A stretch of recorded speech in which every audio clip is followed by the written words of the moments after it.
We can now state with confidence that the war in the region has already expanded in practice. What the Israeli military has carried out through the direct targeting of Iranian nuclear facilities, energy infrastructure, and major strategic industrial complexes has effectively opened the door to a comprehensive regional confrontation. We are now witnessing a sharp escalation in the level of firepower, and it is entirely possible that we may wake up tomorrow to a completely different military reality across the region. Before we begin, I would like to sincerely thank all subscribers and followers for their continued support and engagement. Your comments and discussions are followed very closely, and you are partners in this analysis as we attempt to keep pace with these rapidly evolving events. To understand the magnitude of what has happened, we must first recognize that the Israeli decision to strike vital Iranian infrastructure represents a sharp strategic turning point. It effectively dismantles what remained of the traditional rules of engagement and crosses all implicit understandings that previously regulated the rhythm of regional confrontation. We can analyze the dimensions of this escalation through several key points.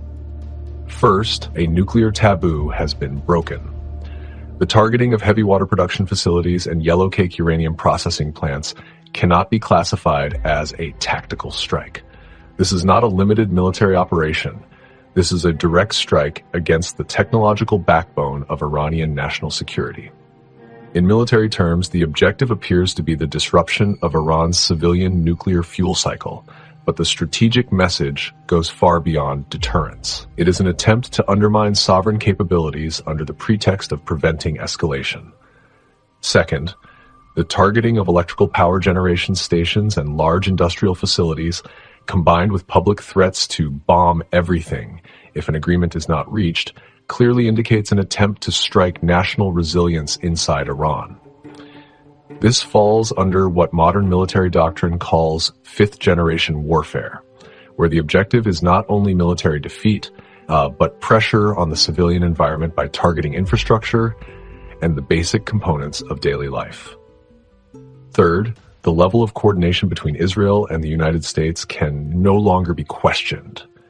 The Israeli announcement of direct coordination with the American administration, combined with the use of U.S. bases in the region, eliminates the theory of unilateral Israeli action. What we are witnessing is effectively a joint operations room in which Washington provides intelligence cover, logistics, and fire support, while Israel acts as the operational spearhead on the ground. This will inevitably make American assets in the region legitimate targets under the logic of reciprocal military response. The timing of the attack is also extremely important. The strike occurred during the peak of diplomatic deadline extensions and negotiation windows. This strongly suggests that we are dealing with a strategic deception maneuver, where negotiation tracks are used to lower alert levels before executing a military breakthrough. This is not the first time such a tactic has been used, and it indicates that the escalation decision had already been made and was simply waiting for the appropriate operational window. Recent Iranian movements clearly indicate a transition from what was previously known as strategic patience to a new phase that can be described as active deterrence. We can analyze the expected response and the supporting fronts based on several field indicators. Iran issuing official warnings to multiple regional countries while simultaneously publishing detailed target maps is not a routine procedure. This is intelligence and psychological warfare aimed at removing the element of surprise from the opposing side and placing them in a state of constant operational anxiety while waiting for 0 hour. Such a move reflects a high level of confidence in penetration capabilities and the ability to reach strategic targets despite advanced air defense systems. The current relative calm should not be interpreted as de-escalation. It is more likely a phase of logistical and technical preparation for a coordinated large-scale strike. This includes repositioning missile launch platforms, preparing drone operations, and organizing simultaneous fronts. The expected response may be the largest so far and will likely focus on energy infrastructure, military airfields, and sensitive strategic locations deep inside Israel, in direct retaliation for the targeting of nuclear facilities. The Yemeni military statement earlier today also carries major strategic implications. Yemen has now effectively entered the confrontation as a direct participant in the regional deterrence equation.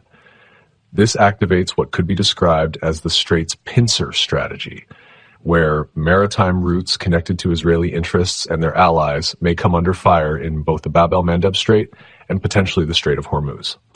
At this stage, the straits are being controlled rather than fully closed, but the threat alone is strategically significant.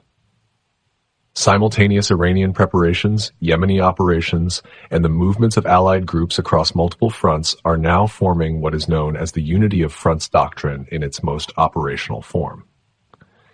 We may be witnessing the formation of a continuous arc of fire extending from the Gulf to the Red Sea and the Mediterranean, which would place American military assets and bases in extremely difficult operational positions.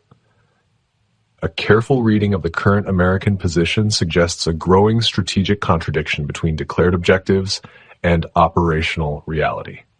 The shift from objectives such as regime change to more limited goals indicates a loss of strategic control over the regional escalation dynamic. When senior officials begin speaking about objectives that exceed operational capabilities, this often indicates strategic overreach and the risk of long-term strategic exhaustion. Another important development is the recent statement by the Turkish foreign minister, which was particularly significant coming from a NATO member state. The statement suggested that Israeli strategy aims to drag the region into sectarian conflict and to manipulate American decision-making in that direction. This indicates that Turkey is beginning to view Israeli-American actions as a direct threat to Turkish national security and regional stability, which may further isolate Washington diplomatically and strengthen alternative regional alignments.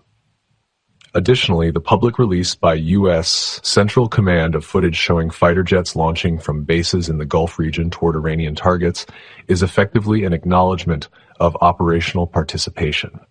This removes the narrative of defensive positioning and transforms these bases into direct operational platforms, which under international law may classify them as legitimate military targets in the event of escalation.